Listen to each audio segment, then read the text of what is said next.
escucha, se me ve de manera clara, por favor. Buen día, doctor. Sí, todo bien, se escucha. Gracias, buen día. Bueno, creo que ya me conocen algunos, tal vez al comienzo del diplomado se han conectado, hemos estado presentes. Sin embargo, permítame presentarme de manera rápida, efectos de que nos conozcamos y lo mismo vamos a ir haciendo con todos, por favor, de manera muy rápida, obviamente. Bueno, obviamente soy abogado de profesión, tengo un diplomado en educación superior, derecho constitucional, también derecho penal y procesal penal, una especialización en derecho contractual, maestría en ciencias penales y criminológicas, doctorado en derecho penal y política criminal. Actualmente tengo el cargo de presidente de la Academia Boliviana de Ciencias Jurídico-Penales. He escrito varios libros, tanto en autoría como en coautoría. Bueno, docente de pregrado y posgrado en diferentes universidades de La Paz, de Franz Damayo, UNICEN, UNSA, la Escuela de Gestión Pública Nacional, la Escuela de Abogados del Estado, entre otros. Y también se actualmente doy conferencias, cursos cortos, entre otros. ¿No? De manera muy rápida, conmigo vamos a pasar el módulo de prevención del delito y justicia penal, ¿no? Que va más relacionado a lo que es la política criminal, ¿no? Que justamente va a tratar esta clase. Eh, bueno, antes de dar una introducción a lo que vamos a ver en esta clase, quisiera también conocerlos a todos los que están conectados. Entiendo de que no todos estarían conectados, muchos tal vez van a ver la clase de manera sincrónica, pero empecemos. Si gustan, yo voy llamando uno por uno para que digan su nombre, a qué se dedican, cuál es su visión, su mirada respecto a este módulo. Y bueno, empecemos por Bianca Cosío, por favor.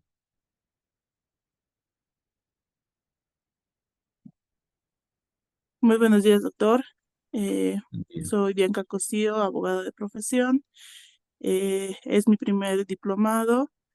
Eh, bueno, la expectativa que tengo desde del curso es, como lo decía desde el principio, es aprender más, ¿no? Como es mi primer diplomado, entonces quiero aprender más acerca del lado penal. Y bueno, por el momento no ejerzo, no estoy ejerciendo, pero quiero seguir aprendiendo. Muchas gracias. Gracias. Félix Beizaga.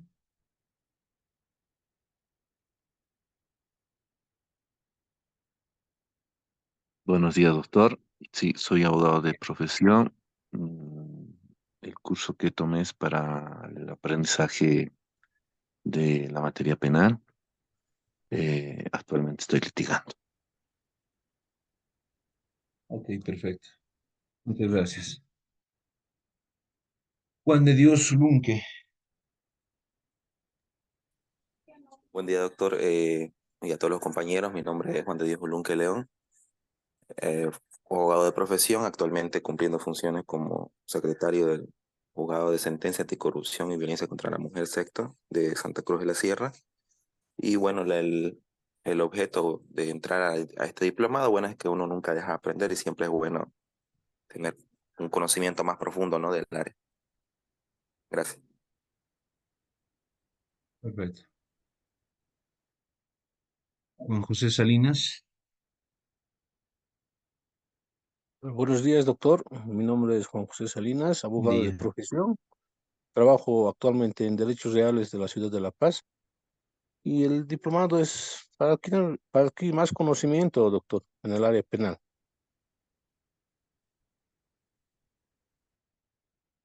Perfecto. Naida.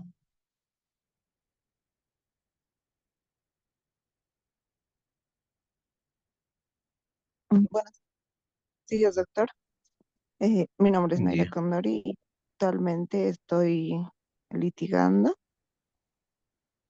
y el objetivo Ya. del diplomado es tener más conocimiento amplio y capacitarme en el tema de materia penal. Gracias, doctor. Gracias. Rosa Mamani.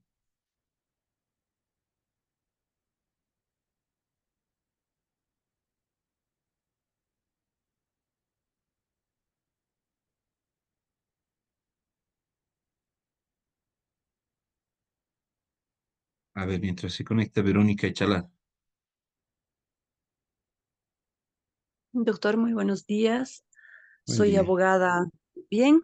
He entrado al curso para poder especializarme mejor en el área penal.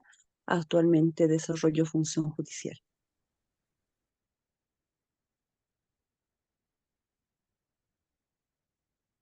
Perfecto, gracias. Verónica Nina.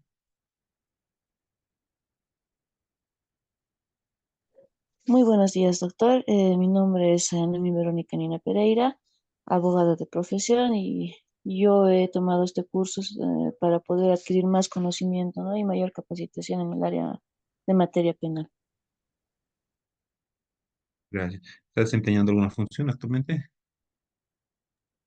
Independiente, abogado independiente. Estoy litigando, Gracias. doctor. Gracias. ¿Rosa Mamani ya se encuentra? Bueno, a ver, damos inicio.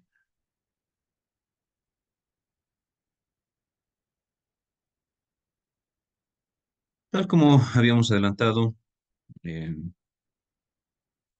bueno, nuestro módulo se llama Prevención del Delito y Justicia Penal, ¿no? Esto son términos que hoy por hoy se usan para referirse a un todo, muchas veces, ¿no? El tema de la justicia penal y la prevención del delito también a un todo, no solo la política criminal, ¿no? Entonces, bajo ese sentido, bajo ese concepto, no podríamos abarcar este todo, ¿no? En un solo módulo, ni mucho menos en un diplomado, ni en 4 o 5 clases que tenemos. No, es por eso que obviamente nuestro contenido mínimo nos da algunas pautas de lo que vamos a llevar y nos vamos a basar más un poco en lo que es la política criminal, vamos a ver un poco de política criminal, ¿no? La justicia penal restaurativa, ¿no? Como hoy por hoy, a partir de la vigencia de la ley 1970, ha ido cambiando y mire, tenemos dos funcionarios judiciales, varios litigantes y varios deben saber, tienen conocimiento de cómo hoy por hoy ha cambiado el papel de la víctima dentro de un proceso penal, ¿no? Antes eh, el antiguo procedimiento penal con la ley 1026, eh, la víctima no tenía un papel relevante dentro del proceso penal, ¿no? Hoy por hoy este aspecto ha cambiado bastante, entonces se le da un papel principal a la víctima, ¿no? Y a el activo, y la finalidad, y eso lo vamos a ver en la próxima clase, cómo el proceso penal se interesa más en la reparación a la víctima, ¿no? Vamos a ver también las estrategias que se tienen respecto a la persecución penal en Bolivia. Realmente no es algo serio que hemos asumido, no, como dice Alberto Binder, estamos en pañales todavía en toda Latinoamérica en cuanto a estrategias de persecución penal, ¿no? Pero vamos a ver las que tenemos.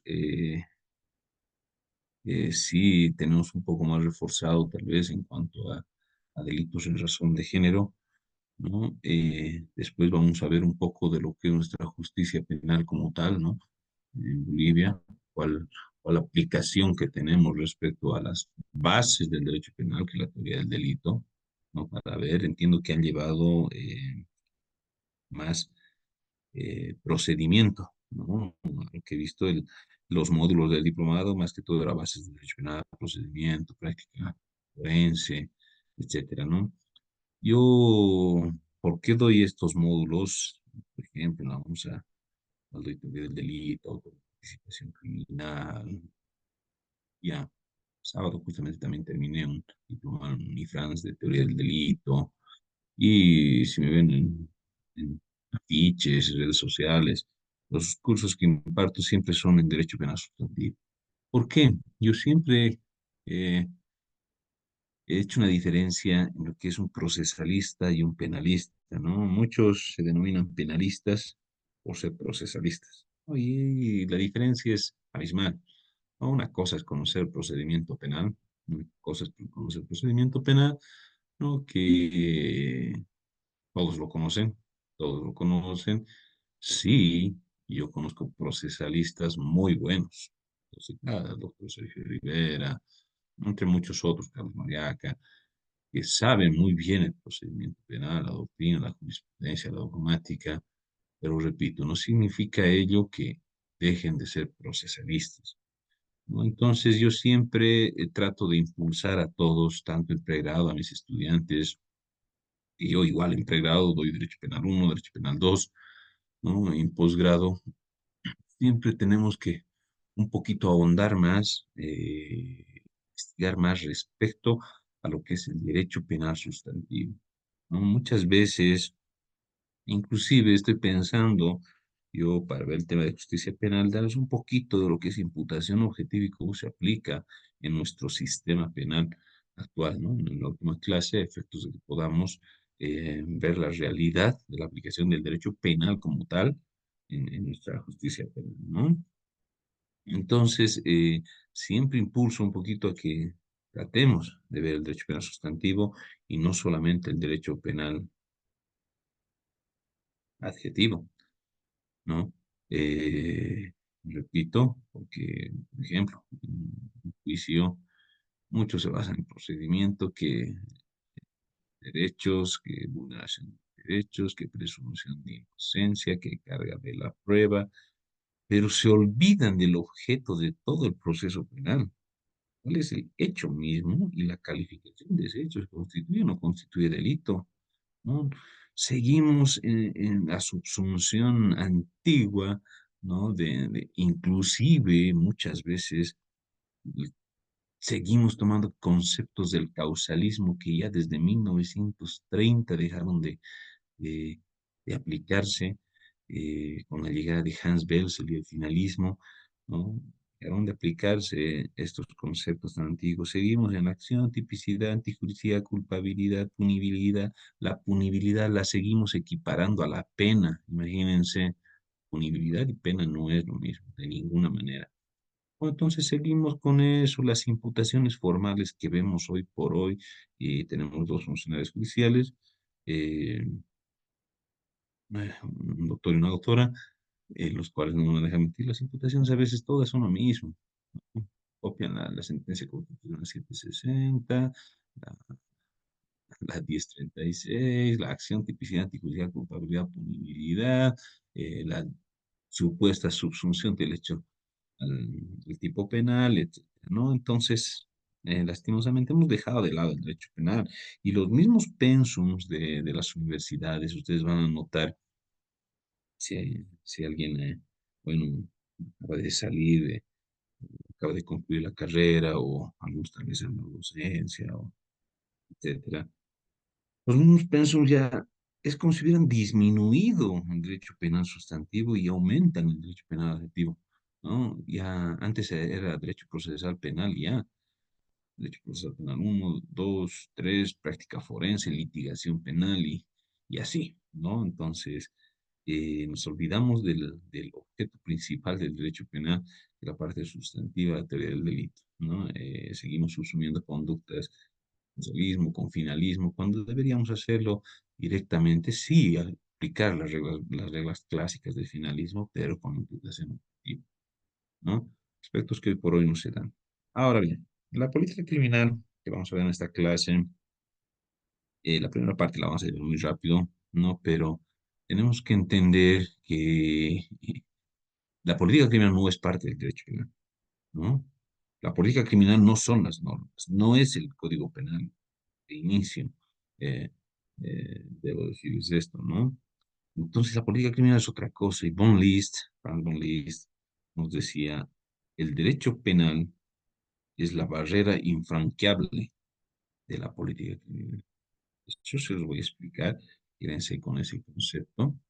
¿no? Quédense con ese concepto de por qué el derecho penal sería, ¿no? Pero cuando Roxin llega posteriormente, en 1980, y, ¿no? Con su libro Derecho Penal y Política Criminal, nos decía, no, no tienen por qué ser enemigos, no tienen por qué estar uno de un lado y el otro del otro lado, no tienen por qué contraponerse, más al contrario, la política criminal y el derecho penal deben estar de la mano, ¿no? Deben ir juntos, deben coincidir, ¿no? Evidentemente, eso también lo vamos a ver. Sin embargo, jamás vamos a dejar de lado lo que dice Alberto Binder, entre muchos otros autores, y esto es no solamente de un autor, sino coincidencia entre todos los autores. El Código Penal, Zaffaroni nos dice, derecho penal no previene delitos. Eso es imposible. Eso es imposible. No previene delitos. El derecho penal llega después de que ya se ha cometido el delito. No va a proteger bienes jurídicos de ninguna manera el derecho penal. El derecho penal recién llega cuando ya se ha vulnerado el bien jurídico, cuando ya se ha violentado ese bien jurídico. No va a proteger bienes jurídicos. El derecho penal solo es el catálogo de garantías del delincuente. Como decía Dorado Montero, el, el derecho penal ni siquiera debería llamarse derecho penal. Y él le pone el nombre más característico que escuchaste el día de hoy, porque ha habido un montón de denominaciones que han querido poner al derecho penal. Inclusive el término derecho penal es incorrecto, ¿no? Porque se referiría, y ustedes lo ven desde ese ámbito, el derecho penal, se referiría a la pena, ¿no? Entonces, en todo caso, ya derecho criminal, pero espérense un ratito. Criminal, igual, hay tres categorías en derecho penal: la infracción, el delito y el crimen. Entonces, se refería solamente a esa característica más grave de las infracciones penales, ¿no? Perdón, falta, delito y crimen. Entonces, ¿qué es? Englobar esos tres se denomina infracción penal. Hay entonces derecho de la infracción penal. Y así se han ido viendo varios términos, pero Dorado Montero dice, debería denominarse derecho protector de los criminales, ¿no?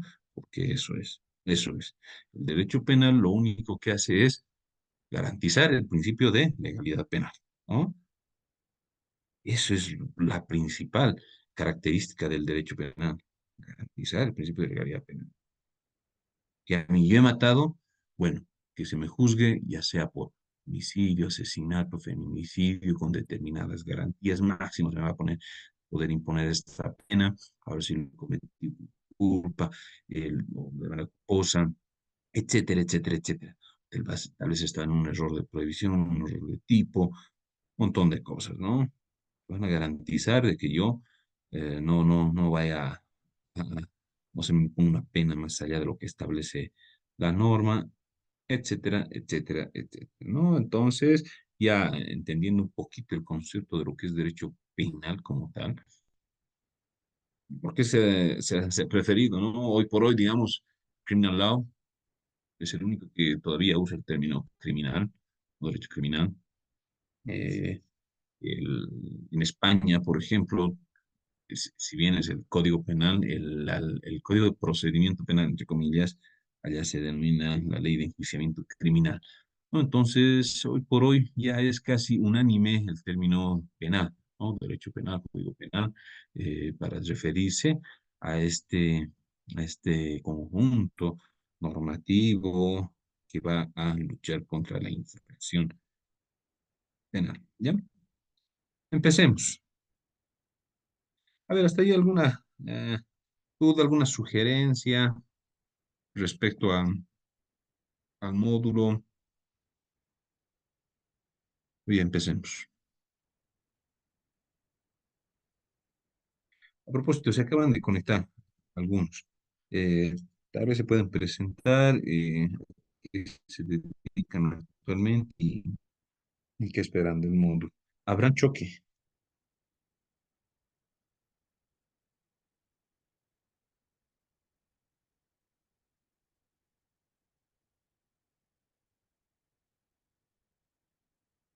Ingrid Portugal.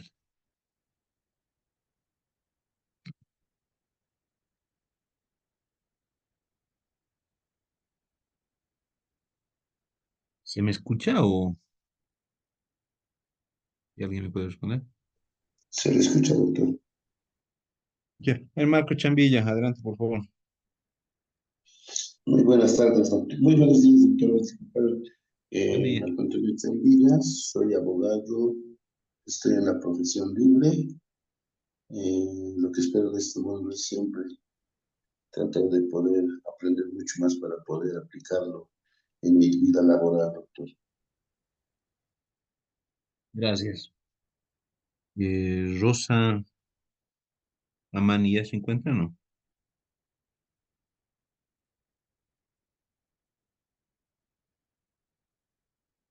Abraham Choque, Ingrid Portugal, alguno de los tres.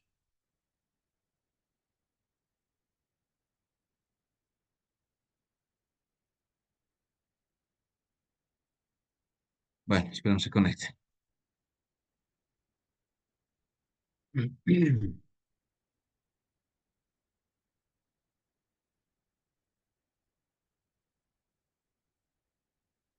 Se puede visualizar los dispositivos, ¿verdad?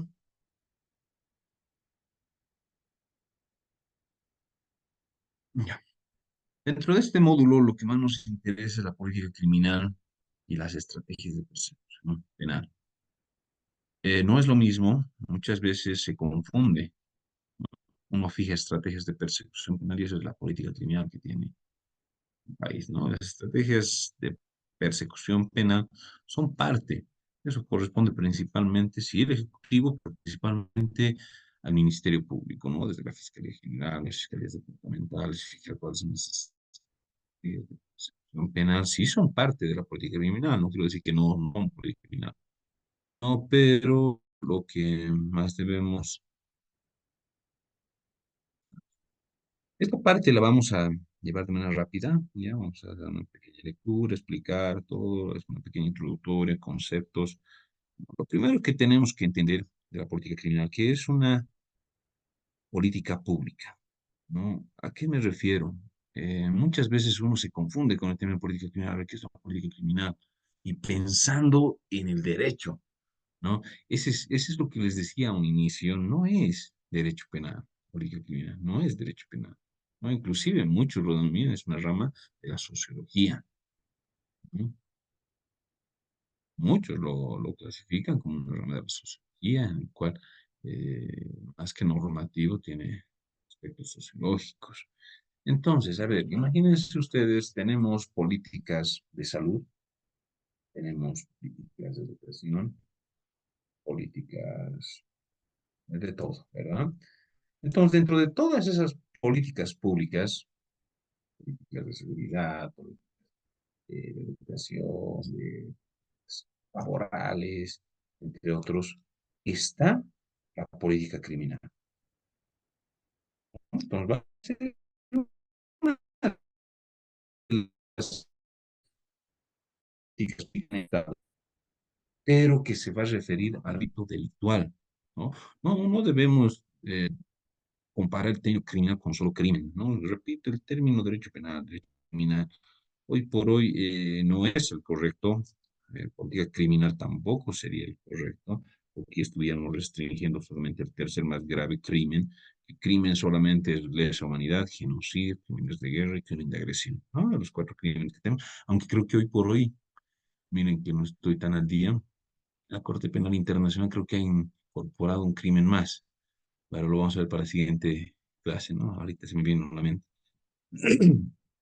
Pero no se refiere a eso, la política criminal va a referirse a las infracciones penales como tal, ¿no? Entonces es una de las políticas públicas, parte de toda esa política que tiene el Estado para poder ver lo que es el delito. Que vamos a ver, no solamente verlo, analizarlo, ¿no? Sino solamente aplicar políticas para prevenir y reprimir el delito, ¿no? El gobierno, a través de sus diferentes órganos, establece políticas de administración pública y ahí encontramos el de combate a la delincuencia, ¿no? Entonces, esta parte de la política pública va a tratar de combatir esa delincuencia, no como el derecho penal. El derecho penal está en la línea última, ¿no? En el último lugar, la barrera, ¿no? Más al contrario, es lo que frena la política criminal. La política criminal, ustedes leemos en periódicos, en medios de prensa, en redes sociales, etcétera. No, indica castración para los violadores o pena de muerte para los feminicidas, etcétera, etcétera, ¿verdad? El Estado puede tomar como políticas, bueno, listo, política pública se va a detener a todos aquellos que beban en las cárceles, perdón, que beban en las calles, que pandillas, etcétera, etcétera, no sé cómo en otros países se ha hecho, ¿no? Pero, ¿qué es lo que lo frena? O pena de muerte para los violadores. No, a ver un ratito, le dice el derecho penal a la política. No, tú no puedes. Máximo por asesinato, por feminicidio, traición a la patria, genocidio, qué sé yo, vas a imponer 30 años sin derecho de no puede sobrepasar eso. La pena de muerte está prohibida. Entonces, eso es el derecho penal. ¿No? La política criminal puede luchar ilimitadamente. No, lo que lo va a frenar es el derecho. Bueno, la política criminal debe ser empleada de manera asertiva en el combate hacia la delincuencia. Un poquito de antecedentes, se comenzó a emplear desde el siglo XVIII, sin embargo su contenido ha sido muy difuso a tal grado que ha perdido su nivel semántico. Actualmente tiene la función de establecer estándares, es decir, el deber ser para configurar la legislación y jurisprudencia penal con el objeto de propender a la eficaz protección de la sociedad. Aquí sí hay algo importante. Muchos piensan que política criminal lo hace el legislador, la asamblea en nuestro caso. Política criminal lo hace el legislador, yo voy a dictar a 1173, voy a dictar la 586, el Código Penal, Código del Sistema Penal, por ejemplo, si se acuerdan. Creo. No, para muchos eso es política criminal. Listo, al parecer se está cometiendo muchos delitos en redes sociales, estafas, etcétera. Propondremos otro capítulo, no sé, dentro de los delitos informáticos, todas estas defraudaciones por redes sociales, que les puedo decir, ¿no? Que he conocido muchas tesis, estafa por redes sociales o actos comerciales de no sé qué nombre le ponen, pero todo es estafa, ¿no? Y la estafa, el tipo penal 335, dice, el que por cualquier medio, ¿no? Suficiente con eso para que sea red social. Podemos poner un agravante que es más fácil, personas de menores de edad pueden caer, etcétera, etcétera. Podemos poner un agravante. Estafa cometida por redes sociales. Eso es un nuevo tipo penal, ¿no? Muy complicado. Pero eso no es política criminal, también será parte, pequeña parte de la política criminal. Que por hoy todo listo, hacemos normas, está de moda los delitos ambientales y pin, le pondremos un capítulo de delitos ambientales. Eso no es política criminal, ¿no? La política criminal más al contrario es tratar de evitar que estos conflictos lleguen al ámbito criminal, lleguen a la violencia. Entendamos violencia el uso de la fuerza, del poder, del castigo que tiene el Estado. Ya, eso vamos a entender como violencia del Estado. Ya, entonces, para llegar a ese nivel de violencia, de hecho, la política criminal, más al contrario, debería evitar que todos esos conflictos, imagínense, conflictos tan pequeños, no sé, una amenaza, una pelea, se pelean dos vecinos, se gritan por el perrito que estaba suelto y uno le dice al otro, ah, andate ahí, yo te voy a denunciar, listo, me ha amenazado. No amenaza, ya todo llega hoy por hoy al sistema penal. La política criminal debe evitar eso. ¿Cómo lo hacemos? Vamos a ir viendo. La política pública de materia criminal no solo se debe importar un solo sector, sino todos los sectores y sociedad civil, a quienes les incumbe el fenómeno delictual. Actualmente la idea que se tiene significa siempre poder para definir los procesos criminales dentro de la sociedad. Por ello mismo, el poder para dirigir y organizar el sistema social en relación a la cuestión criminal. La política criminal integral es un elemento contenedor de las decisiones que el poder adopta en cuanto a un programa jurídico penal del Estado y condiciona la materialidad en su realización, comprendiendo tanto los aspectos del ámbito procesal, reformas procesales penales, como los sustantivos, reforma del Código Penal, incluso pretendiendo alcanzar la concreción del sustrato más sensible de los derechos humanos. Como decían, la política criminal, dentro de sus tantos estrategias, métodos, procedimientos para combatir la delincuencia, está este programa jurídico penal del Estado, ¿no? Es decir, la legislación como tal. Esta legislación no solamente va a ir a lo que es delito y qué no es delito, cómo se sanciona el delito y cómo no se sanciona, ¿no? Sino también a reformas procesales. La ley 1970 ha sido un gran avance, porque imagínense, teníamos un proceso penal tan antiguo, con resarios inquisitivos, etcétera, etcétera, un proceso eh, que en un momento se presumía la culpabilidad, la carga de la prueba muchas veces iba para el acusado, etcétera, etcétera, ¿no? Sí, se han hecho varias modificaciones, reformas, una de las mejores reformas constitucionales que han modificado el proceso penal anterior, ¿no? Entonces, todos estos cambios en la reformas procesales penales, por ejemplo, el de 1970, por ejemplo, nos da el tema de la reparación a la vida.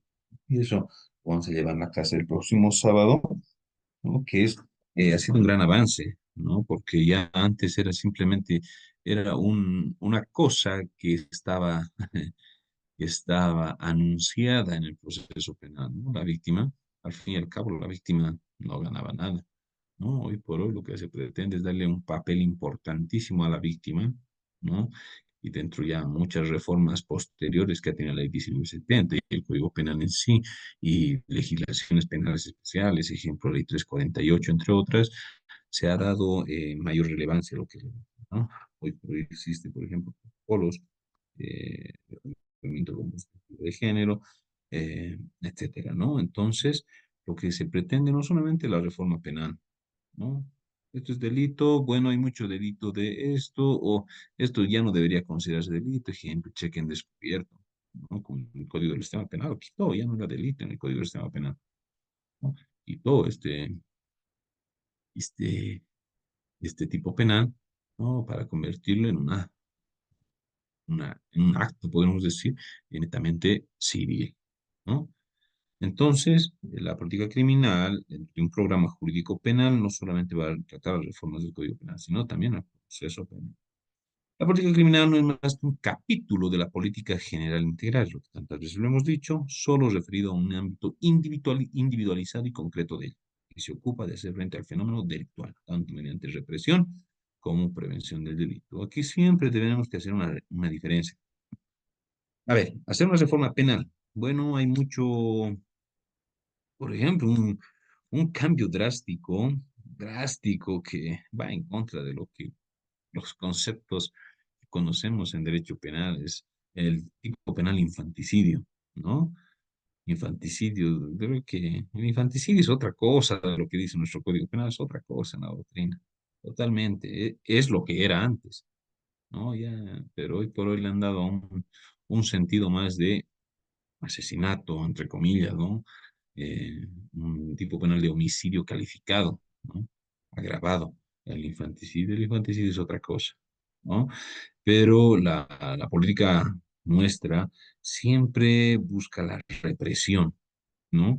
Muchos autores siempre van a decir, no, más al contrario. La política criminal debe evitar que este fenómeno llegue a la última instancia del uso de violencia, no la represión. Esa es la última opción que se tiene. No se debe evitar.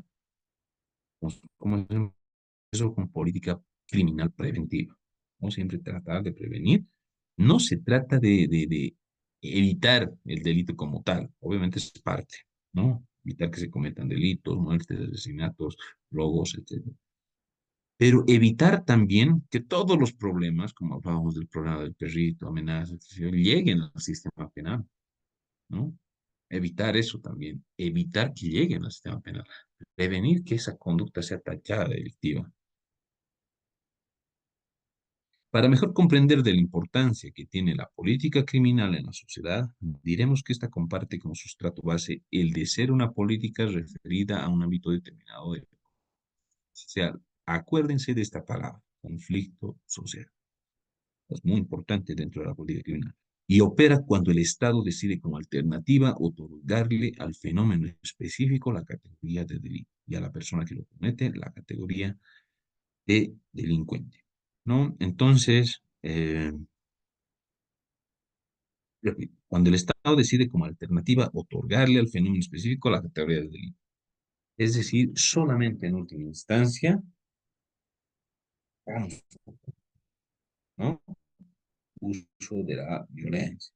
Entonces, debemos tener presente que en la actualidad existen dos aceptaciones de la política pública, una como ciencia y otra como instrumento de poder a través del cual se materializa el ejercicio de un poder político. La política pública la entendemos como una actividad enfocada en definir y diseñar la intervención del Estado frente a cuestiones socialmente problematizadas, orientadas por las directrices de la justicia, la equidad, la seguridad y el bien común para procurar la convivencia social pacífica.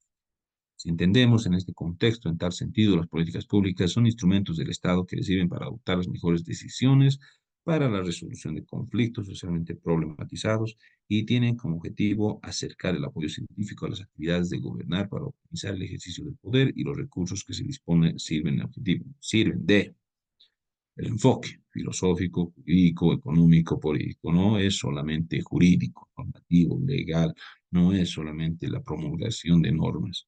No, el método, las políticas públicas, al igual que el derecho, comprenden una diversidad de métodos de acuerdo con el tipo del Estado. Se habrá de precisar el mismo.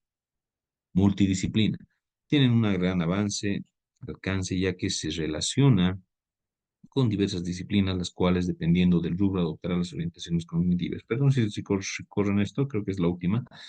No vamos a entrar a lo que nos importa, al análisis de la política criminal, ¿ya? Podemos aseverar entonces que la implementación de una política pública, incluida la de orden criminal, supone un Estado cuyo sistema político de altamente competitivo, con participación ciudadana, transparencia y con mecanismos de rendición de cuentas efectivos. Y por otro, la vinculación directa de tales directrices con el sistema económico y jurídico en que se pretende incrustar. Economía de libre mercado, economía socialista, la economía mixta. Entonces, el proceso evolutivo y la nueva lógica del constitucionalismo en Bolivia nos dirige correctamente para establecer un modelo de Estado social y democrático de derecho. Lo característico de este modelo es la correlación entre los contenidos sociales, los concernientes pluralismos, los mecanismos de rendición de cuentas, la transparencia, la participación ciudadana, etc. Por último, los principios limitadores que legítimamente se deben asumir en un Estado social y democrático de derecho, los cuales se concatenan debidamente con la prisión y la progresiva evolución del derecho penal nacional sobre la base del derecho internacional. Bajo esta perspectiva serán atendibles. Uno, principio de humanidad. A ver, eh, hagamos un retroceso a lo que explicábamos anteriormente, ¿no? Eh, la política criminal como política pública va a tener ciertos límites, es decir, claro, el derecho va a estar ahí. Pero no solamente el derecho penal sí tiene un, un, un límite, ¿no? Va a ser una barrera, va a tener principios limitadores. El derecho penal, acuérdense, por ejemplo, el principal y el que va justamente de la mano con la política criminal. ¿Cuál es el principio de última ratio, no? Última razón, último recurso para aplicar. Acuérdense de eso, que no solamente es decirlo en las audiencias cautelares, en los juicios, de hecho, penal de última ratio, que esto parte de un contrato, es un contrato civil, debería pertenecer al ámbito civil, etcétera, ¿verdad? No solamente trata de eso, sino esta último recurso, último medio del Estado para la gestión de un determinado conflicto, tiene límites, ¿no? Entonces, no sé si han leído 1764, César de Bonesana Márquez de Beccaria publica su libro de los delitos y de las penas, ¿no? En el cual ya, imagínense, en plena Inquisición, cuando a uno se lo mandaba a la hoguera, a la horca, por ir en contra de la iglesia y publicar un libro en contra de esto, obviamente hubiera sido también condenado a muerte, ¿verdad? Se becaria. Por eso es que en primera instancia este libro se publica en anonimato, ¿no? Para que no le pase lo mismo a él. No, pero ¿a qué voy? Este libro eh, que iba en contra de todo este sistema, ¿no? La tortura, todo. Recordemos el Maleus Maleficarum, ¿no? El derecho procesal penal que se tenía en ese entonces, ¿no? Eh, establecía, entre comillas, ya, normas para un procesamiento basado en la tortura, con penas crueles, tratos inhumanos, ¿no? Hoy por hoy, justamente el derecho penal trata de evitar aquel abuso de poder. ¿Por qué? Si no existe una correcta gestión de conflictos, porque el derecho penal es un conflicto, ¿no? Uno tiene la llave del auto y el otro una pistola. Ambos quieren manejar el auto. Estamos en un conflicto, ¿verdad? Tengo la llave, el derecho militar y tienes una pistola. ¿Quién? Entonces, esta gestión de conflictos va a dar lugar a que, a ver, un ratito, no, tú no puedes, te agarro del cuello, vas a sacarse, tú sí puedes, que eres propietario, tienes la llave, ¿verdad? Esa es la gestión de conflictos que tiene el Estado. Pero dentro de eso tiene ciertos límites, ¿no? Si referencia a César Beccaria, al principio de la humanidad, porque él decía que no debería haber eh, torturas, ¿no? Estaba en contra de la tortura, ¿no? Hasta lo vamos a denominar el principio de humanidad, principio de culpabilidad, que nos dice el Código Penal, el artículo 13, principio de culpabilidad, el límite de la pena es la culpabilidad, ¿verdad? No se le podrá imponer pena más allá de la culpabilidad de la persona, ¿no? Que está relacionado también con el principio de proporcionalidad. No vamos a imponer una pena de 30 años sin derecho a indulto ni injurias, ¿no? Va a estar siempre el derecho penal, va a actuar, repito, después de que se ha cometido el delito, pero este actuar, esta intervención de violencia del Estado, siempre tiene que ser proporcional. Entonces, la política criminal que se vaya a establecer como política pública dentro de un Estado, siempre debe de llevar determinados límites, ¿no? Esto lo vamos a llamar principios. Pone un ejemplo al inicio de la clase, la política criminal, ¿por qué no? Listo, castración, pena de muerte a los violadores, feminicidas, etcétera. ¿Por qué? Porque también debe atender ciertos principios y límites para dictar esas políticas públicas. Por ejemplo, la normativa, la creación de leyes, el dictado de leyes dentro de un Estado no puede ir más allá de esa barrera del derecho penal, ¿no? Y de estos principios justamente que también van a funcionar en la política criminal, ¿no? Entonces, listo, proporcionalidad, pena de muerte a violadores, no, a ver, ratito. Aquí debe haber proporcionalidad. Tú no le puedes imponer una pena de muerte a alguien que ha cometido un robo agravado, ¿no? Máxime es un 30 años sin derecho a indulto para determinados delitos catalogados como los más graves contra de los más esenciales bienes jurídicos, vida, seguridad del Estado. El principio de reinserción social, a lo que Roxin ha apuntado tanto, ¿no? La prevención especial positiva. ¿Quién aquí se acuerda de los fines de la pena? A ver, alguito, la teoría de los fines de la pena. Bueno, más allá de que Carlos Palma, por ejemplo, publica un libro, ¿vale la pena la pena? Dice, no, así titula el libro. ¿Vale la pena la pena? ¿Valdrá la pena? Y existen tesis doctorales sobre si realmente la pena tiene alguna finalidad. Y todos llegan a la conclusión de que la pena no tiene ninguna finalidad más que la retribución, ¿no? Sin embargo, Roxin es bastante partidario de usar los fines y el fin del derecho penal como prevención, ¿no? Concuerda, el derecho penal también debe cumplir el mismo fin de la pena, ¿no? Entonces, el derecho penal tiene una finalidad, el cual concuerda con el fin de la pena,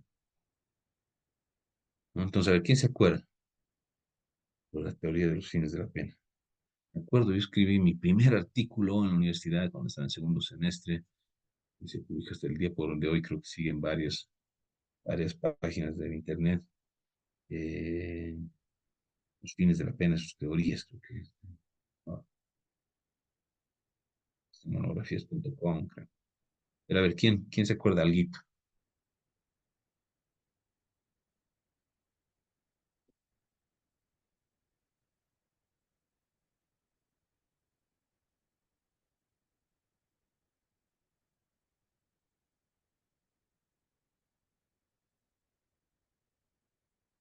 Nadie, nada. ¿Por qué? Porque realmente la política criminal debe ir con el fin del derecho penal y los fines de la pena, ¿no? Entonces, por eso es importante esta pequeña pregunta, esta pequeña parte. Recordemos que dentro del derecho penal y dentro de las teorías de los fines de la pena, nos decían, hay fines preventivos y fines retributivos, ¿no?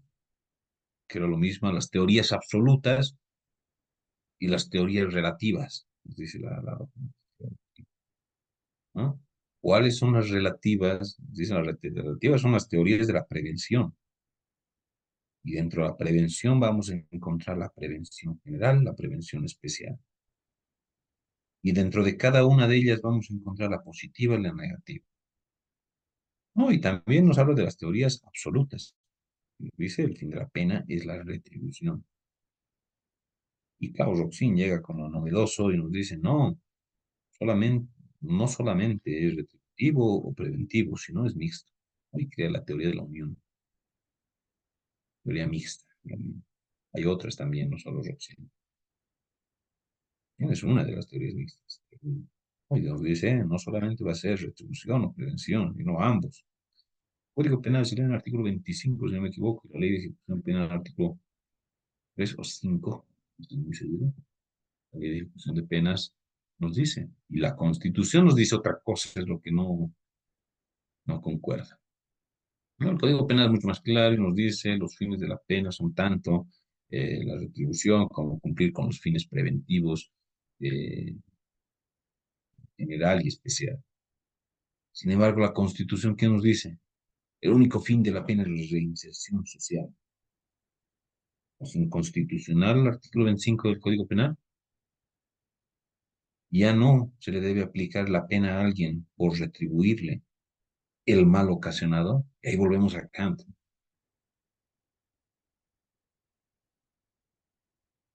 perdón, Hegel, ¿no? Con la teoría de la tesis de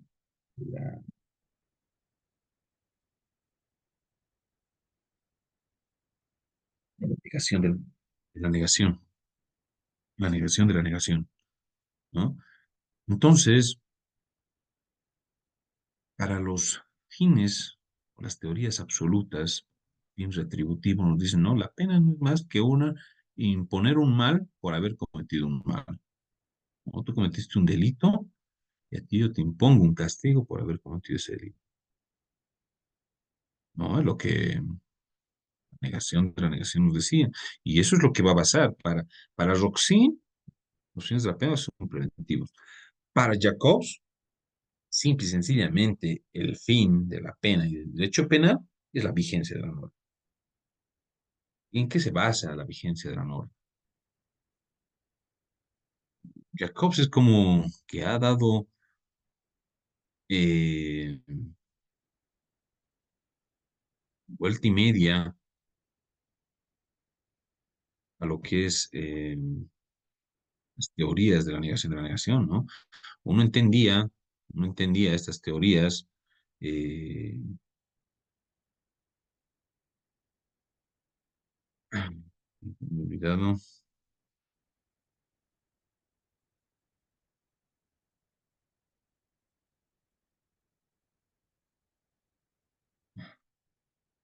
Yo entendía, y he sido un partidario de los pensamientos de Hegel, ¿no? A ver, decía, el delito es la negación de la norma, ¿verdad? La pena es la negación el delito. Por consiguiente, la negación de la negación. Y al ser la negación de la norma, entonces la afirmación de la norma. No, entonces, su doctrina de Jacob, la teoría de Jacob respecto a la vigencia de la norma, basa en eso. ¿No? Dice, el delito va a decepcionar a la norma, va a quebrantar la norma, va a quebrantar la vigencia de la norma. ¿Y qué es lo que va a ser la pena? Simple y sencillamente no tiene un fin, no lo va a reinsertar, no va a cambiar al delincuente. Lo único que va a hacer la pena es reafirmar la vigencia de la norma.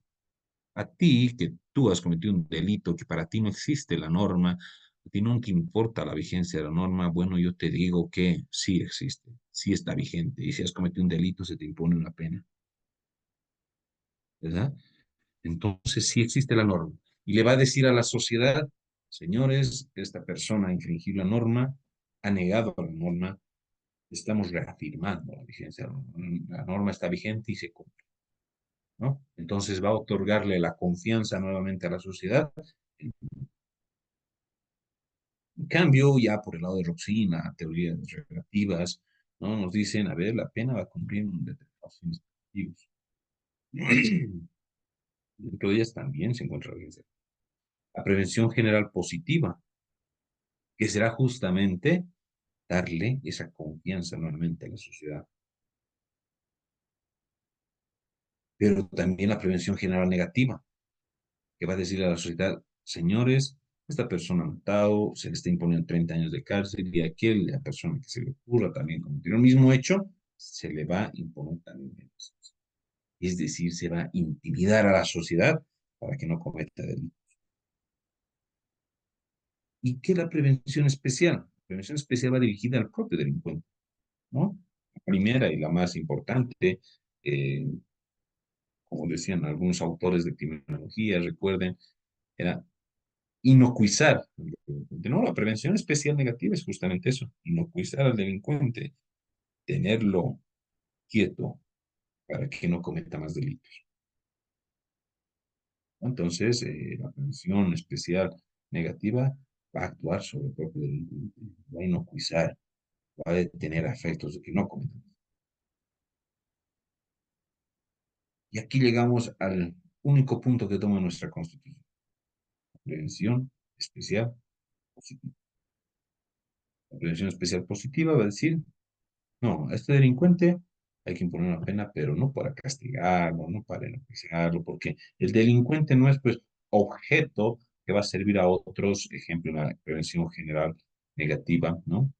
Ejemplo para la sociedad, solamente usarlo de ejemplo, aquí está, señores, lo hemos detenido y les va a pasar lo mismo. O la prevención general positiva. Señores, ya lo hemos detenido, hay confianza nuevamente en la norma. No, no funciona así, no se lo puede usar al delincuente para que cumpla otros fines. Entonces dice esta prevención especial positiva, el único fin de la pena es la reinserción, la reeducación. Y aquí surge la teoría de la re, ¿no? La reeducación, la reinserción, la resocialización del delincuente, ¿no? Pero creo que nadie, ni en pregrado, ni en posgrado, ni en ningún nivel, me va a decir que sí existe esto, más allá del sistema progresivo que tenemos, más allá de las sanciones alternativas que hay tenido, etcétera, etcétera, ¿no? Que el sistema progresivo, que el sistema basado en niveles de confianza que se da al delincuente desde desde una salida inicial, salidas prolongadas, de una redención, de un extramuro, una libertad condicional. La reinserción social, lastimosamente, es una utopía, ¿no? Algo que queremos hacerlo, pero no, nuestra ley de ejecución penal es una de las más bonitas, digámoslo así, en Latinoamérica. Pero que se vaya a cumplir o que realmente cumpla sus fines es diferente, ¿no? Entonces, bajo todos estos principios debe estar. Entonces, a ver, Si nosotros tenemos un principio de reinserción social, es decir, educarlo al delincuente, hacerle entender de lo que hizo está mal, que no lo vuelva a cometer, ¿no? ¿Cómo logramos eso si la política criminal es ilimitada y dice no, muerte para los feminicidas? Fin, listo, pena de muerte. ¿Cómo los insertamos? Muerto, ¿entienden? Entonces, esta política criminal debe ir de la mano de estos principios y de los mismos principios y fines del derecho, ¿ya? Entramos a lo que más nos importa. Análisis de la política criminal. Eh, Siempre tenemos que partir de un concepto más útil. ¿De dónde vamos a partir para poder analizar la política criminal? No, muchos dicen, podemos partir desde teorías antropológicas, ¿no? Podemos partir desde mucho más atrás para establecer el fenómeno criminal, para poder establecer desde dónde vamos a intervenir para poder gestionar este fenómeno delictual, ¿no? Sin embargo, el concepto del cual partimos para un análisis de la política criminal es, y ahí lo he resaltado, un conflicto. ¿Nos recuerden en una diapositiva? Les decía que la política criminal es para gestionar. Recuerden esta palabra, les decía, ¿no? Porque la política criminal, a partir de ella, si no existiera conflictos, lo cual es una utopía también, ¿no? Esto basado en paradigma del orden, que lo vamos a ver en un momento, no habría conflictos, pero lastimosamente siempre va a haber un conflicto. Siempre va a haber conflictos en la sociedad. Desde nos vamos a las teorías teologales o lo que sea, siempre vamos a partir de un conflicto desde el primer juicio que ha tenido la humanidad. ¿No? Recuerden el juicio de Adán y Eva, que este es un ejemplo magnífico para empezar el módulo de autoría y participación criminal. ¿No? ¿Quién habrá sido instigador?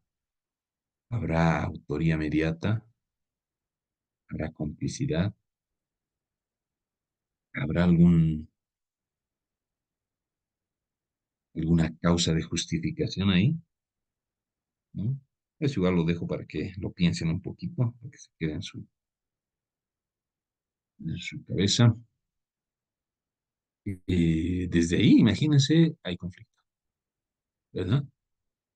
El conflicto que se ha tenido, lo que se sigue teniendo, y lo vamos a explicar más adelante, la esclavitud a la mujer. ¿No? Esta esclavitud que hoy por hoy ha llegado tanto a la emancipación hoy por hoy de la mujer, con ejemplo de la esclavitud de la mujer, la esclavitud de determinados sectores, las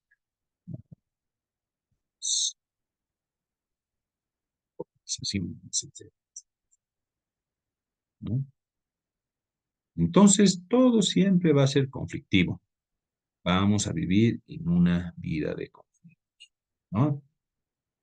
Es decir, nuestra sociedad va a ser conflictiva, eso sí. ¿No? No, dentro del conflicto vamos a estudiar la teoría del conflicto, ¿no? Vamos a analizar qué es un conflicto.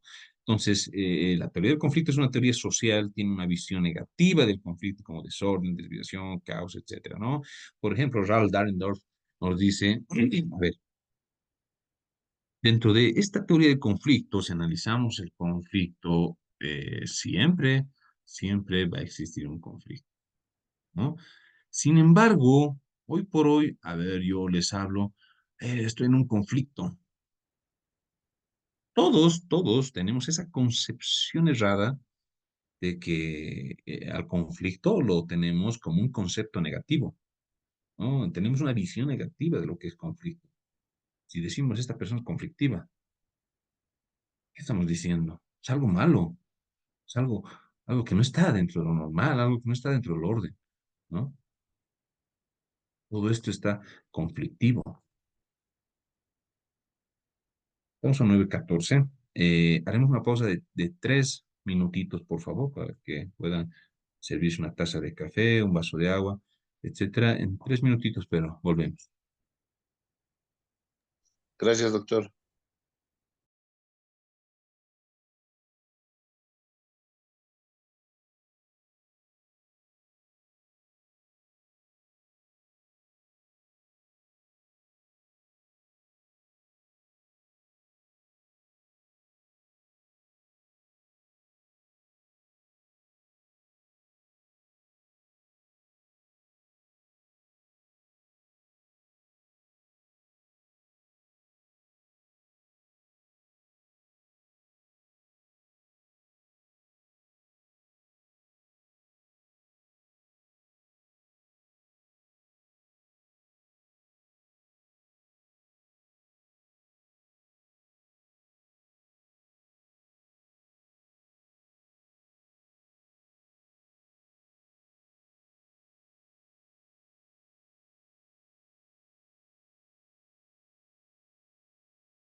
Bueno, continuemos, por favor.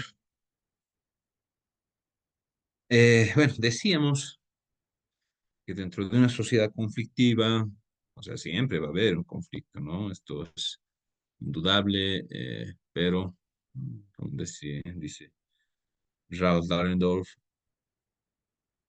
esto muchas veces lo ven desde una visión negativa, ¿no? Ven como un desorden, alguien habla de conflicto, o ven como caos, o hay un conflicto, hay un, etcétera, etcétera. Siempre se lo ve como algo malo, ¿no? Como un desorden, desviación, un caos, etcétera, ¿no? Sin embargo, cuando se lo ve desde ese punto de vista, ya entramos en una mirada muy, muy fuerte, muy profunda, en lo cual nosotros estaríamos queriendo entrar en lo que es el paradigma del orden, ¿no? Esto es una mirada muy fuerte y profunda que dice que el conflicto es una anomalía frente a lo ideal, que, que el conflicto es algo negativo, algo que no debería existir, algo que ha salido dentro de lo normal, dentro de lo ideal, una situación de desorden que no debe existir, ¿no? Eso es lo que nos dice el paradigma del orden, ¿no? Y muchos tal vez aquí están pensando, bueno, sí, debería ser así, no debería haber todo correcto, no debería haber delitos, pero para empezar, no lo asocien conflicto con delito todavía, ¿no? Este orden es una utopía, nos dice Ralph Darwin, ¿no?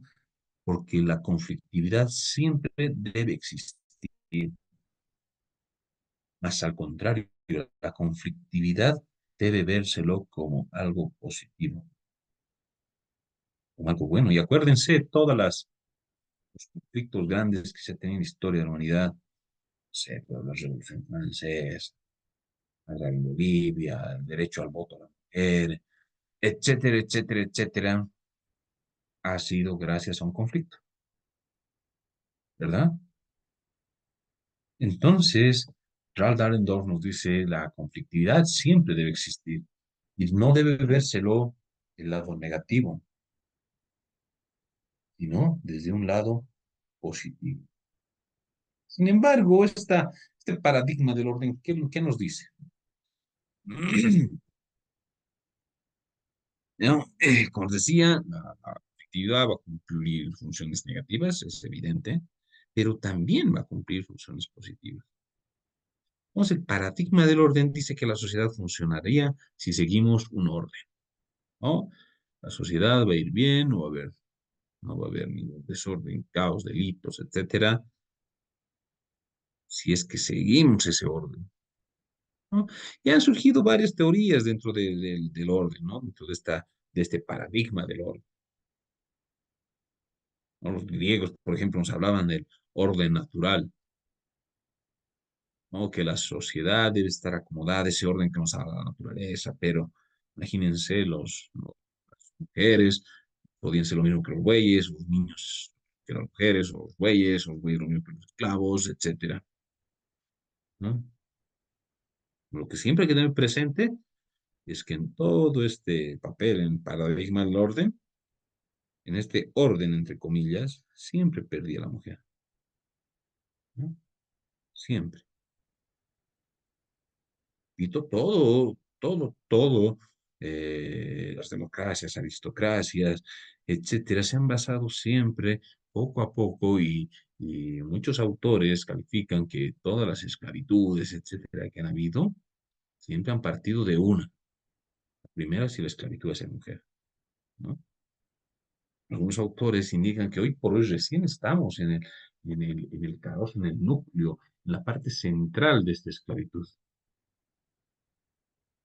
¿no? Los griegos nos decían, bueno, la mujer lo mismo que el buey, etcétera, etcétera, ¿no? Entonces, para el orden natural eso era orden y eso debía cumplirse. ¿Correcto? No, incorrecto, ¿verdad? Que un grupo de personas pensaba que eso era el orden, tenía que ser el orden. Truco, sí. Era un truco. Algo, como dice Alberto Binder, algo trucho, ¿no? El orden teologal, ¿qué nos decía la iglesia? La iglesia nos decía, si nos adecuamos a lo que Dios pensó para la sociedad, estamos dentro de un orden, ¿no? Es el rey, el otro esclavo, el otro tenía que ser servidumbre, etcétera, etcétera, etcétera. Acordémonos de la Inquisición. ¿Eso será orden? ¿Eso es lo que Dios habrá querido? Cuando pasó el Jus Puniendi a la iglesia, ¿es lo que Dios habrá querido para la sociedad? ¿Eso es lo que realmente habrá sido el orden? Listo, aquí no existe conflicto. Vamos a quemar a todos los que piensen. Es más, vamos a quemar a todos los que yo piense que piensan. Hacer brujería. ¿Eso sería un orden? El trucho, como dice Alberto Benítez. Trucho, un truco, algo falso. Algo que un sector de personas nuevamente de la iglesia ha pensado que era orden. Entonces tampoco nos encontramos ante un orden. Para el orden teologal eso era orden, ¿no? Pero ya llega el iluminismo, se puede hablar de Kant, Hegel, de otros, Engels, ¿no? Se me fue el nombre, ahorita me acuerdo, en el iluminismo ya llegan otros pensamientos y dice que no, el orden se debe basear en el orden racional, ¿no? Esta racionalidad debe ser en lo que un determinado grupo de personas piensa, razona, ¿no? Y aquí también la mujer pierde, siempre pierde, porque se decía que existen varios libros escritos, por ejemplo, libros de, bueno, el apellido me acuerdo, Wolf, un libro escrito sobre el testimonio y la valoración del testimonio de la mujer en materia penal, ¿no? En el que decía, "No, el testimonio de la mujer no sirve porque no es un ser racional, no, simplemente es un ser emocional. La mujer va a acordarse del momento, del hecho en el cual qué vestido tenía, qué música tocaba, etcétera, pero no va a razonar, no va a servir ese testimonio de la mujer, ¿no? Entonces se basaba en la racionalidad del ser humano, ese orden colonial, fundado en civilización y barbarie, ¿no? Que se trató hasta 1975. Y repito, la mujer siempre pierde, ¿no? Entonces, acá en el orden racional, nosotros decimos, nosotros somos civilizados, nosotros tenemos educación, vamos a ayudar a otros, bueno, nos vamos a un continente que se llama África, encontramos unos negritos que no son seres racionales, les enseñamos educación, les damos educación, y nos llevamos unas piedritas cristalinas, unos vidriecitos que nos sirven para qué, no saben para qué sirve, y listo, estamos todos bien. Engaño, truco. Nuevamente nos encontramos ante algo que no es real, ante un orden que simple y sencillamente seguimos ante un grupo de personas que indican, que dicen que lo que es orden, eso es orden. No, pero siempre ha sido orden democrático. La colonización, realmente llegan a América, nos colonizan, nos ponen un gobierno, nos enseñan a la civilización, etcétera, nos organizan como sociedad y bueno, nosotros cobramos y nos dan un líquido negro que no saben para qué sirve y listo, ¿no? También otro truco. Entonces, dentro de este paradigma del orden, siempre pierden sectores y solo gana un sector, ¿no? Ese grupito de personas que creen, ellos dicen, va a ser orden. Hablamos desde los griegos, los europeos, los sacerdotes, los países desarrollados, todos los cuatro que hemos visto, pero esto, Ralph Dahrendorf nos dice, todo es un truco y más al contrario, no existe. No existe. Entonces, todo un truco y hay que romper con eso. Esto no sirve porque si nos vamos a este orden y nos sometemos, simple y sencillamente vamos a vivir una aristocracia, lo cual siempre vamos a perder. Esto no sirve. Tenemos que romperlo. Entonces, ya yendo a una política criminal como parte de la política pública, si nos basamos para hacer política criminal, el paradigma del orden, esta política criminal pues, va a ser obviamente orden, va a tener matices patriarcales, siempre se va a basar en en el poderoso, ¿no? En la aristocracia.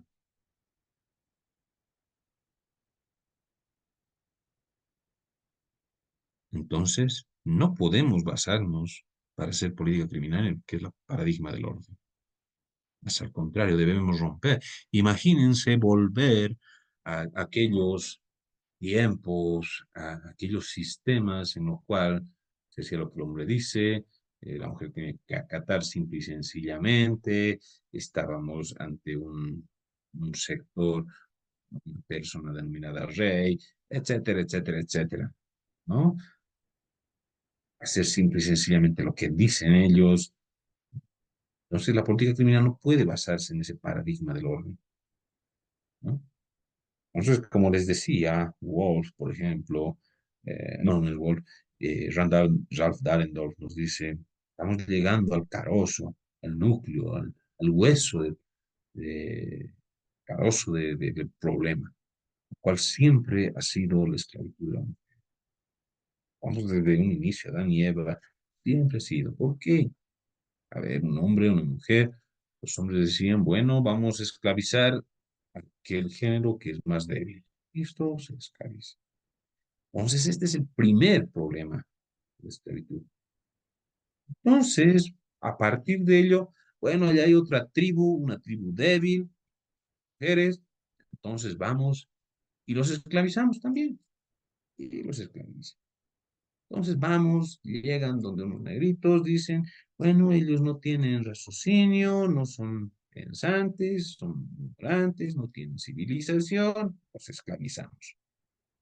Y así, con todo eso eh, ha sido a lo largo de la historia y hoy por hoy, créanme, seguimos viviendo una esclavitud. No hablamos de una esclavitud de cadenas, etcétera, como lo veía en la historia, como se lo ve en la historia.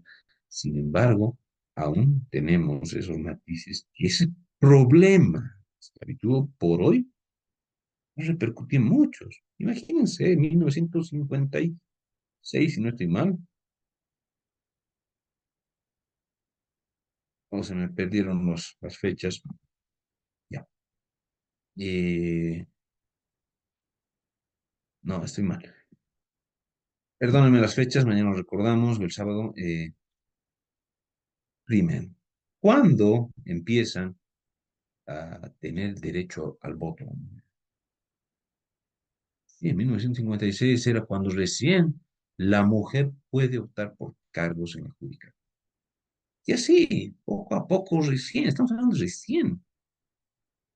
Hoy por hoy estamos en plena emancipación de la mujer y eso lo vamos a tocar en los delitos de razón de género. Y eso nos dicen, será un virus algo así parecido al COVID que ha entrado a todos los hombres, a los cerebros de los hombres y se han vuelto agresivos y han empezado a matar mujeres, a agredirlas, a violentarlas, psicológicamente, insultarlas, etcétera. Será un virus, algo así, el holocausto, ¿será algo así? No, obviamente que no. No es la explicación para poder establecer o entablar de que los delitos en razón de género se han acrecentado. Todo está basado en la emancipación de la mujer y partimos de ese carozo, de ese núcleo que ha sido siempre la esclavitud de la mujer, ¿no? Entonces hemos avanzado hasta que hoy por hoy hemos llegado a la emancipación, ¿no? Entonces, la política criminal no debe estar fincado en la teoría del paradigma del orden. Entonces, ¿qué pasa? Ya, estamos de acuerdo.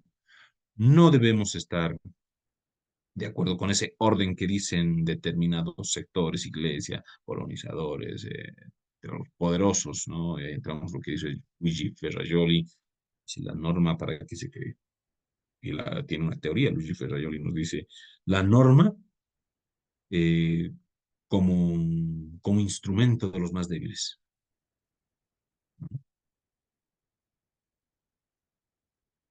Entonces, ¿entramos a ese orden? No. Tiene que existir conflicto. No tiene que haber orden. Perfecto. El conflicto es bueno. Tenemos ese pensamiento. ¿Qué pasa si dejamos el conflicto a la suerte? ¿Qué pasa? A ver, ¿qué pasa? ¿Qué es lo que pasa? A ver, ¿quién quiere participar?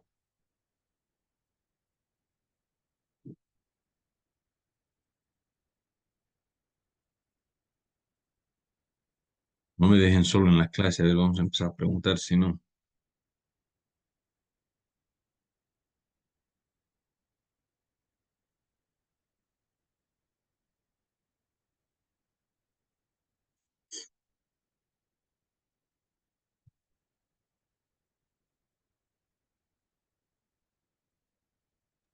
El conflicto es bueno. ¿Qué pasa si lo Buenos dejamos? días, Buen buenos días, día, doctor. adelante, por favor. Día, adelante. Eh, bueno, en el último punto, ¿no? Entonces, ¿qué pasa si dejamos el conflicto a su suerte? ¿Qué pasa? Eh, si gana el más fuerte, ¿no? Entonces, ahí es donde estamos hablando, ¿no? Del que aparece el just positivismo, ¿no? El positivismo, la taxatividad, donde trata de, bueno, se dice que estamos en un libre albedrío, ¿no? Y el positivismo, como son las leyes, las normas, nos, nos se hacen para primeramente anunciar que hay una sanción a cualquier delito que sea típicamente antijurídico, ¿no? Em, y con esto, con el fin de prevenir que, que aquí existan excesos de fuerza también, ¿no? En la sociedad, como antes, ¿no? Como antes, que eran más que no pensaban, ¿no? Y mataban nomás a las personas. Entonces, para eso yo creo que es para la ley, ¿no? El positivismo. Muchas gracias, doctor. Y tal vez nos hemos saltado un paso. Está perfecto lo que dijo. Pero a ver, justamente dejamos el conflicto a su suerte y nos vamos a olvidar del orden. Es decir, nos olvidamos de las normas, todo. No existen normas y listo, el conflicto debe existir, que existe el conflicto. Y dejamos el conflicto a su suerte. ¿Qué pasa?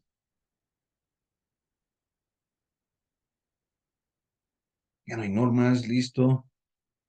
Ahí puse, ¿no? Gana el más fuerte. Entonces volvemos a la ley del más fuerte.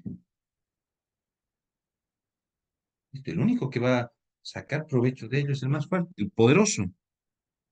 El poderoso no necesita normas. El fuerte no necesita normas, ¿no? Entonces el poderoso siempre está encima. Es por eso que se crean las normas. Y ahí hablamos de una conversación griega de Platón, en el cual nos dice, bueno, entonces, a ver, le dice uno, ¿la norma se ha hecho para controlar a los más fuertes? Sí, sí, evidente. ¿No? Y ahí lo que les decía hace un rato, Luigi Ferraioli, la norma como instrumento del más débil. La norma solamente se hace para proteger al débil. El poderoso, el fuerte, no necesita normas. Es al contrario, el poderoso, si no habría normas, feliz de él, ¿verdad? Feliz de él. No hay normas, yo puedo hacer lo que quiera, yo tengo poder. O sea, imagínense un cártel, ¿no? Que no, si por él no habría normas, tiene su propia fuerza armada, etcétera. Si no hubiera normas, él feliz, él es el dueño y señor, ¿verdad? ¿Qué es lo que pasa con el débil? Siempre pierde. Normalmente volvemos a la mujer, siempre pierde. ¿Quién defiende a la mujer? Siempre pierde. Los menores, los niños, pierde. ¿O qué opina? Entonces, dejamos el conflicto a su suerte. Es bueno. No debe haber orden. Ese paradigma del orden es una utopía. Siempre ha sido el dominio de un sector sobre otro. Entonces, si dejamos el conflicto a su suerte, entramos a la ley del más fuerte, también vamos a generar lo mismo. Entonces, ¿qué hacemos?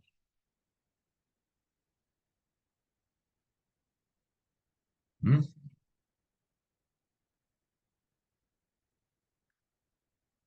¿Qué hacemos?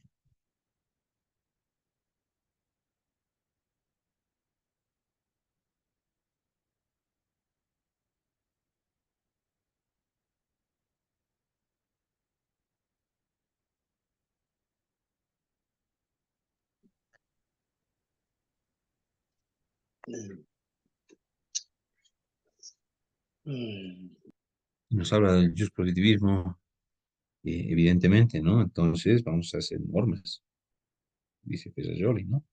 Norma como instrumento del más débil. Sí, era un norma. ¿Pero qué es eso? ¿Y qué se va a denominar eso? Hoy entramos a lo que eh, vamos a denominar la gestión. No queremos que gane el conflicto, entonces pasamos a lo que es la teoría de la gestión de conflicto. Entonces, el conflicto es bueno, no puede ser usado como, o perdón, no puede existir paradigma del orden, pero tampoco podemos dejarlo a su suerte, el conflicto. Doctor, una consulta. Adelante. Doctor, una consulta. La anterior en otro diplomado que estaba pasando, ha hablado, el doctor nos indicaba de que el profesor Zaffaroni estaba por sacar un libro, no me recuerdo bien, o estaba escrito. La despenalización del delito, ¿Ya? y hablaba de que este se trataba más de solucionar los conflictos en vía de conciliación. Entonces, ¿Ya? en ese punto, como conforme usted habla de la teoría, por ejemplo, de la pena, por ejemplo, que yo estoy de acuerdo con eso, que la pena, uno, por ejemplo, es necesaria para poder prevenir los delitos, porque una persona cuando prevé que va a ser sancionada con una pena, entonces evita cometer un delito. Pero en caso de que no existiría una sanción adecuada para cada tipo penal establecido dentro del Código Penal, entonces volveríamos a lo que ha indicado el colega, al libre albedrío. El Estado nos ha quitado esa autotutela, como se diría, para administrar ellos, para que no podamos hacer, digamos, una justicia por mano propia o sentir que estamos libres de poder ser sancionados con una conducta que rompe eh, que destruye la armonía social, doctor. Exacto. A ver, vayámonos. No solo Zaffaroni, no solo Eugenio Zaffaroni. Puig nos dice, por ejemplo, y muchos autores. A ver, queremos reducir delitos, nos dice. No, pero la teoría zaffaroniana igual tiene sus matices, sus propios, eh, la característica propia de él, ¿no? O sea, es lo leve. No, pero muchos autores, Puig, por ejemplo, dice, queremos disminuir el delito. ¿Qué es lo que vamos a hacer? Vamos a despenalizar. Ya no quiero que haya robos. Entonces dejemos que robo ya no sea delito y listo. Hemos evitado que haya delitos de robo, ¿verdad? Entonces, pero esto tiene un pensamiento mucho más profundo, no es cosa de que, bueno, evitemos que haya delitos y despenalizamos, bueno, se abroga el Código Penal y punto, ya no hay más delitos. No, esto tiene un pensamiento más profundo que justamente lo vamos a ver más adelante. ¿No? No quiero adelantarme, no quiero darles ese, inclusive no lo vamos a ver hoy día, lo que estoy viendo, ya nos quedan 10 minutitos. Pero justamente eso es parte de la gestión de conflictos, ¿no? Ahora sí, evidentemente, para evitar vivir en esa suerte de libre albedrío, en esa suerte del conflicto, en la ley del más fuerte, ¿qué es lo que hacemos? ¿No? Y aquí vamos a lo de las primeras teorías del contrato social, ¿no? Que muchas teorías basadas, inclusive hoy por hoy Cancho Espinal, por ejemplo, nos escribe un libro del derecho penal internacional. Se crea la teoría del contrato social ampliado, ¿no? El contrato social justamente es eso. A ver, yo no quiero que me roben, que me maten, que me lesionen, que me agredan, que me quiten mis cosas.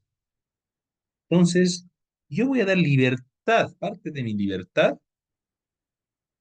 a cambio de que se me cuide otra parte de mis bienes, ¿verdad? Yo voy a ceder mi libertad, no voy a poder disparar a quien sea, no voy a poder conducir vehículos en estado de ebriedad, etcétera, etcétera, etcétera, a cambio de que tampoco se me atropelle en las calles, se me mate, se me robe, se entren a mi casa, etcétera, ¿no? Eso es el contrato. Voy a ceder parte de mi libertad a efectos de que se me dé protección. Y eso es lo que Cancha Espina, por ejemplo, denomina en el derecho penal internacional la ley, o el contrato social ampliado, ¿no? Donde el Estado cede parte de su soberanía a efectos también, ¿no? Entonces ya hablamos de un contrato social mucho más ampliado, ¿no? Entonces, esto parte desde ahí, ¿no? Entonces, dice Federer, dice, el poderoso no necesita la ley solamente lo necesita más débil, ¿no? Entonces, el contrato social se trata de eso, el que el poderoso no esté por encima, ¿no? Y aquí nos dice, el poderoso es el más complejo de una sociedad compleja, ¿no? Entonces, necesitamos la ley para poder gestionar esos conflictos, ¿no? El poderoso se triunfa y ¿quién sería la primera que pierde? La mujer, ¿no? Como se dice, los débiles. Y nótese en el juzgamiento con perspectiva de género de hoy por hoy. Solo una persona, un sector y una pequeña parte de ese sector es un sector no vulnerable. Ser humano, mitad hombre, mitad mujer. Mujer, sector vulnerable. Tenemos 50%. De 18 para abajo, sector vulnerable. 25%. 60 para arriba, sector vulnerable. Nos quedan 15%. Ese 15% LGTBI, nos queda un 10%.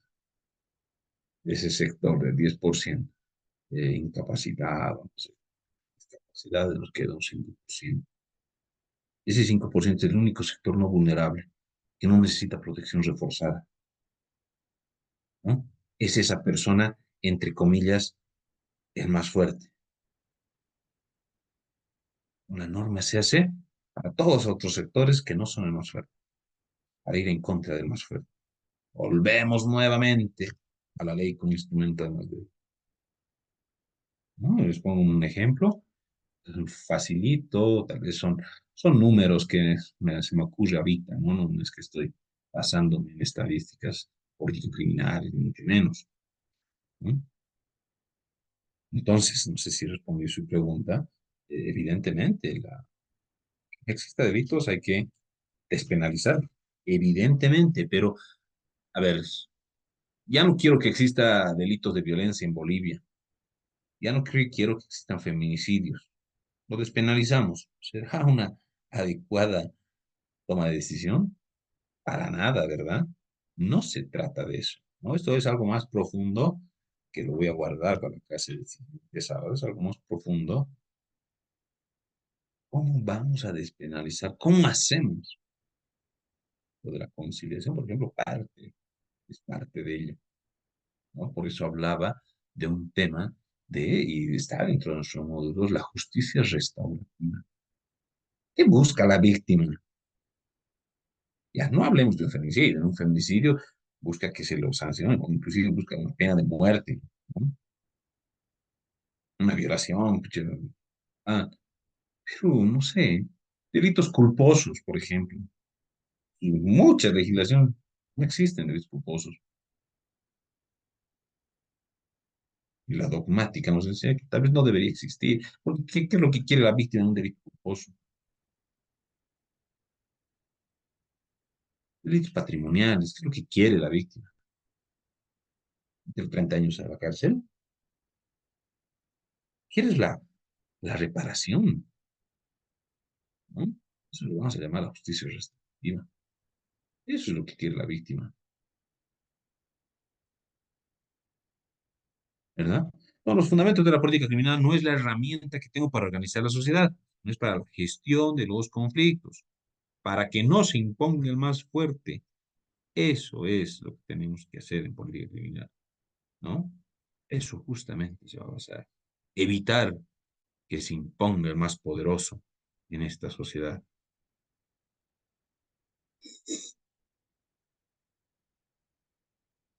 A ver, el paradigma de la gestión de la conflictividad. El conflicto en el paradigma del orden es algo negativo, ¿verdad? Eso hemos visto, no debería existir lo negativo, el conflicto es algo malo, es un caos que no debería existir, ¿no? Eh, ¿Por qué no debería existir el conflicto? Porque cada uno haría lo que quiera. Pero a ver, no se trata de eso. Debe haber conflicto, pero este conflicto debe estar gestionado, ¿no? Siempre va a haber funciones positivas y negativas. No, no digo que el conflicto sea bueno en su totalidad. Tiene funciones positivas y negativas, ¿no? Si no fuera por el conflicto, muchos bienes públicos esenciales hoy por hoy no se hubieran realizado, ¿no? Acuérdense de la Declaración Universal de los Derechos Humanos. ¿Desde cuándo es considerada ciudadana la mujer? ¿No? Y esta emancipación de la mujer, la que denominamos, va a pasar por un alto grado de conflictividad que va a durar varios años. No, eso muchos autores lo dicen. Ahorita estamos en carozo, en el núcleo, para que termine por fin esta esclavitud que ha sido históricamente, desde el inicio, desde 3000 años, no sé, siempre ha existido. Hoy por hoy estamos en el núcleo, en este punto final, y para eso es necesario un conflicto a gran escala, ¿no? Y este conflicto va a durar bastante tiempo para que el hombre recién vaya un poquito acostumbrándose a esto, ¿no? Que lleguemos a un momento en que la nueva generación ya haya perdido ese, ese, ese pensamiento en el cual el hombre era el más poderoso, ¿no? Entonces, todos estos bienes públicos esenciales en la humanidad han sido causa de un conflicto, ¿no? Entonces, el conflicto es bueno, pero hay que tener una visión inteligente de lo que es el conflicto y cómo gestionar este conflicto de manera inteligente. Y aquí les hablo justamente de la conflictividad en la violencia de género. Y es lo que les decía, el estatus de esa esclavitud no va a cambiar en el mundo si no pasa por un gran conflicto. Nuestra conflictividad a gran escala. Esto quisiera ahondar mucho más en este tema. Entonces, ¿qué tal si lo dejamos acá? Porque si no, vamos a tener que acabar en unos par de minutos y continuamos la siguiente clase acá y esto lo vemos con un poco más de profundidad. ¿Están de acuerdo? Sí, doctor, muy de acuerdo.